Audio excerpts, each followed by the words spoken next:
அன்பார்ந்த எனதருமை யூடியூப் நேயர்களுக்கு வணக்கம். எல்லா மனிதர்களுமே அவரவர்களுக்கு விரும்பிய தெய்வங்களை வணங்கி கொண்டிருக்கிறார். திருப்பதி ஏழுமலையான வழிபாடு பண்றாங்க, முருகனை வழி பண்றாங்க. ஆனால் உலகத்திலேயே இலகுவாக ஒருவரை வழிபட்டார், அந்த ஒரு சாமியை வழிபட்டா நிறைய அள்ளி கொடுப்பார். அப்படி ஒரு தெய்வம் இந்த பூமியில் இருக்கிறதா என்று சொன்னால் இருக்கிறது. ஆனால் அதை என்ன சொல்றான்னா நாம தேடி கண்டுபிடிக்கணும். தேடி கண்டுபிடிச்சோம்னா அது உங்களுக்கு என்ன சொல்லலாம்னா அந்த கடாட்சத்தை கண்டிப்பாக கொடுக்கும். அப்ப இந்த தெய்வத்தை எந்தெந்த கிழமைகளில் வணங்க வேண்டும் என்று சொல்லக்கூடிய ஒரு விதி இருக்கிறது. சனிக்கிழமையும் திங்கக்கிழமையும் தான் அந்த தெய்வத்தை வழிபாடு பண்ணணும். அந்த தெய்வம் முதலில் உங்களுடைய மனதில் இருக்கிற கஷ்டத்தை நீக்கும், உங்களுடைய வறுமையை போக்கும். மனதில் இருக்கின்ற கஷ்டத்தை, மனச்சஞ்சலத்தோடு சில பேர் ரெகுலரா இருப்பாங்க, மனச்சஞ்சலத்தோடு ரெகுலரா இருப்பாங்க.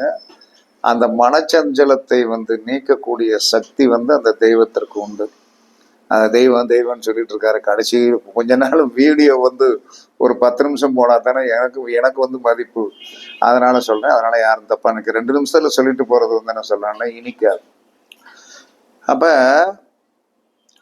அந்த தெய்வத்தை திங்களும் சனிக்கிழமை தான் வணங்கணும். அந்த தெய்வத்தின் பெயர் எல்லைக்காவல் தெய்வமாக முனீஸ்வர பகவான். தேய்விரை சப்தமி திதிக்கு இந்த முனீஸ்வரன் அதிதேவதையா வருவார். தேய்விரை சப்தமி திதிக்கு. அப்ப அந்த தேய்விரை சப்தமி முனீஸ்வரன் அதிபதியாக வர்ற காரணத்துல அவருக்கும் என்ன சொல்லலாம்னா ஒரு பங்கு, ஒரு தெய்வ கடாட்சத்தை நம்ம திதிகளில் அவருக்கு ஒரு அதிதேவதையாக தேய்விரை திதிக்கு கொடுத்துருக்காங்க. அப்ப இவருக்கு என்ன சொன்னா இவரிடம் என்ன கேட்டாலும் தருவார், என்ன கேட்டாலும் தருவார். அந்த மாதிரி இதை நான் வழிபட்ட பிறகுதான் சொல்கிறேன். ஆனால் இவரை வழிபடுவதற்கு இரவில் வழிபடணுமா பகலில் வழிபடணுமா அப்படின்னா முடிந்தவரை இரவு வழிபடுங்கள். பகலில் வழிபடுவதற்கு உண்டான வாய்ப்புகளை உருவாக்காதீர்கள், இரவில் வழிபடுங்கள். அப்ப இந்த இரவில் என்ன சொன்னால் இந்த முனீஸ்வர பகவானுக்கு பொங்கல் வைக்கணும். பொங்கல் சுருட்டு கடையில் என்ன கிடைக்குது, சுருட்டு வைக்கணும். பொங்கல் என்ன சொன்னா நீங்க பொங்கலுக்கு பதிலாக கேசரி அல்லது அல்வா, இனிப்பு நன்றாக இருக்கணும். ஒரு வாழை இலையில தான் வைக்கணும், சும்மா இதில் வாழை இலையில வைக்கணும். வச்சு என்ன சொன்னா ஒரு சுருட்டு வைக்கணும். ஒரு நல்ல என்ன சொல்றான்னா கொஞ்சம் கூச்சம் இல்லாத நபர்கள் என்ன சொல்லணும் கோட்டர் வைக்கலாம், தாராளம் வைக்கலாம். 2 நாட்டு வாழைப்பழத்தை வச்சு பத்திய குத்தி சூடத்தை ஒரு 8 சூடத்தை வச்சு என்ன சொல்லணும் பொருத்தி விட்டுட்டு நீங்க என்ன வேணுமோ கேட்கலாம். என்ன வேண்டும், குடும்பம் நல்லா இருக்கணும், மனச்சங்கலம் நீங்கணும், தொழில் நன்றாக இருக்கணும், பிரச்சனை இருக்கக்கூடாது அப்படிங்கிறது தான் நம்ம வேண்ட போறோம். வேற ஒன்றும் வேண்டாம். அவர் எது கேட்டாலும் தருவார். ஆனால் கர்மாவை நீங்கள் தான் அனுபவிக்க வேண்டும் என்பது சாஸ்திர விதி. எது வேணாலும் கேட்டால் கொடுத்துருவார். லாட்ரி யோகம் வேணுமா வைங்க, ஆனால் திங்களும் சனியும் போகணும். ஒரே நாளையில் போயிட்டு திங்களும் சனியை என்ன சரணம் எல்லாத்தையும் வச்சு ஒன்றும் நடக்கலை அப்படின்னு சொல்லக்கூடிய சோம்பேறித்தனமான அமைப்பில் உள்ளவர்கள் இதை போய் நீங்கள் வழிபட வேண்டிய தேவையே கிடையாது.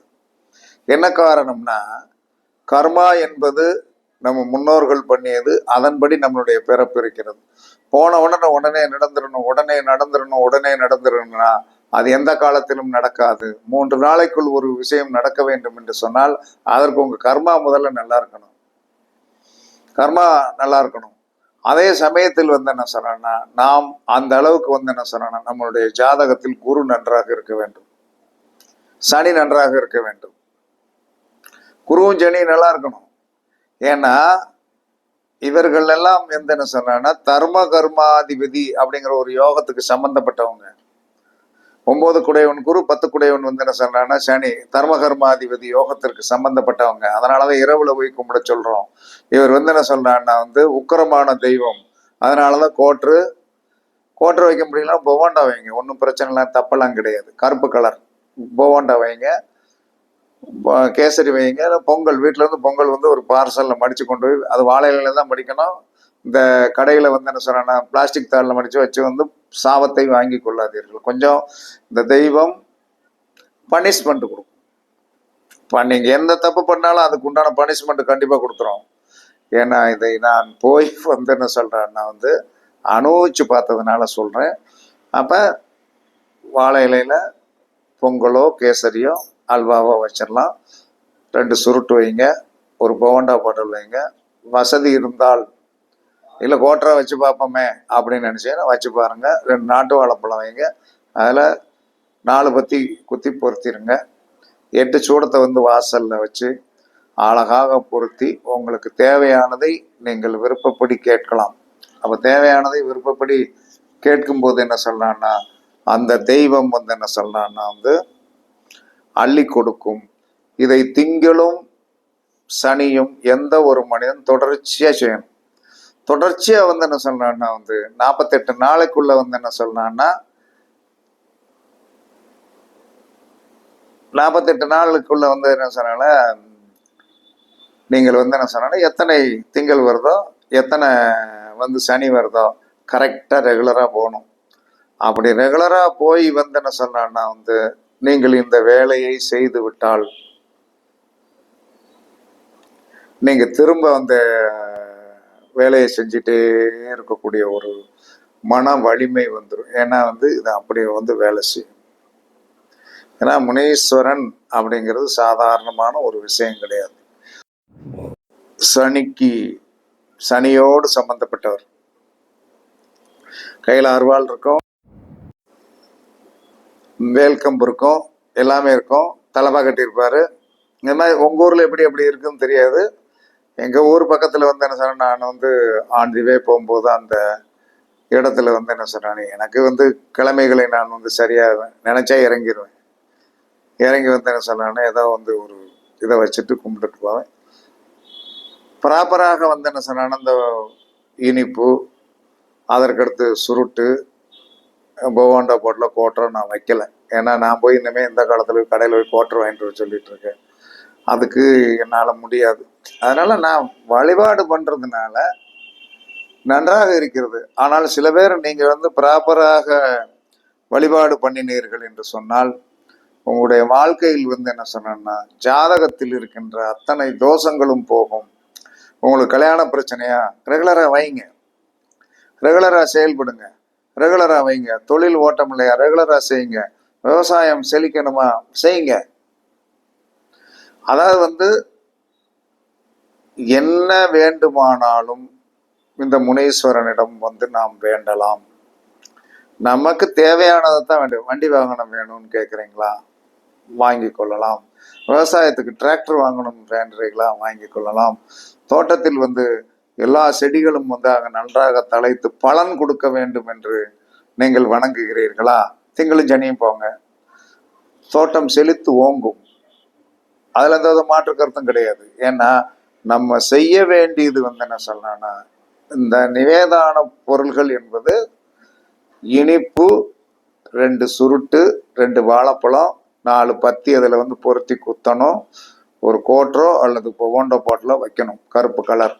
8 சூடம் கண்டிப்பாக பொருத்தணும். 7 பொருத்தக்கூடாது, 9 பொருத்தக்கூடாது, 8 சூடம் பொருத்தணும்.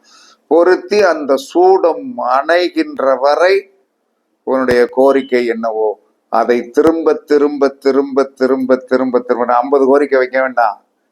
தேவையானது 3 மட்டும்தான் கேட்க வேண்டும். 3க்கு மேல் என்ன சொல்லணும் கேட்கக்கூடாது. ஏன்னா எல்லாத்துக்குமே இவங்க கிட்ட ஒரு சட்டத்திட்டம் இருக்கும். இவங்க சட்டத்திட்டம் இருக்கும். இவங்க சுடுகாட்டுக்கு போய் வேட்டையாடி வரக்கூடிய சாமி. கொஞ்சம் நம்மளுடைய இயற்கையான சேட்டைகளை எல்லாம் அந்த நாளைக்கு தவிர்த்து விட்டு தான் இந்த இடத்துக்கு போகணும். இயற்கையான சேட்டைகள் எல்லா மனிதனுக்கும் ஒன்று இருக்கு. சல்லாபம், உல்லாசம் எல்லாம் அன்னைக்கு இந்த திங்கக்கிழமையும் சனிக்கிழமையும் நம்ம அடக்கி வச்சிடணும். அடக்கி வைக்காம போனீங்கன்னா இந்த ஆள் வந்து என்ன சொன்னா பனிஷ்மெண்ட் கொடுப்பான்.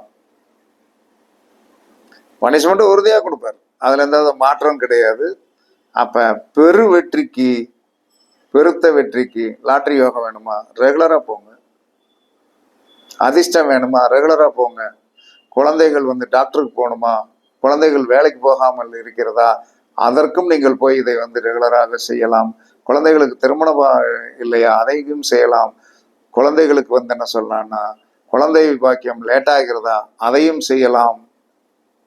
எல்லாம் செய்யலாம். அந்த அளவுக்கு வந்து என்ன சொல்லலாம்னா இந்த எல்லை காவல் தெய்வத்திற்கு ஒரு பவர் கண்டிப்பாக உண்டு.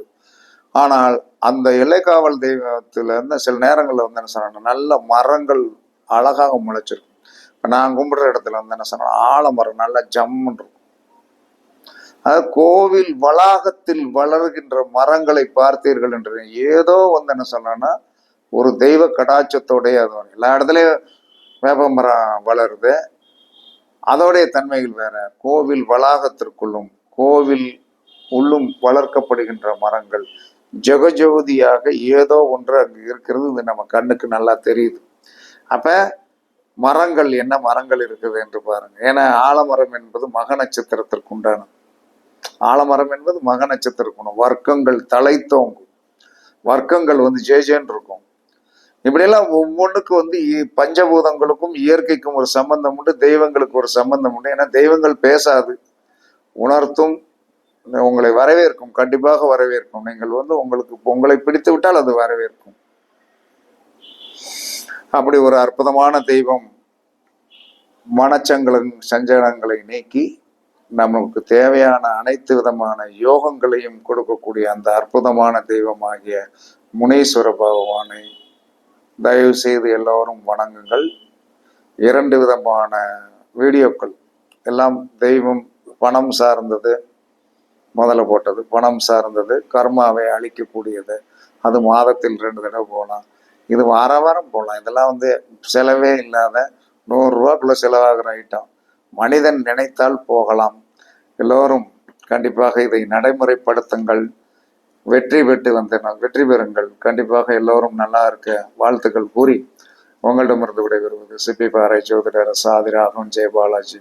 சுகமே சூழ்க, சுகமே சூழ்க. வாழ்க வளமுடன், வாழ்க வளமுடன். வணக்கம், வணக்கம், வணக்கம்.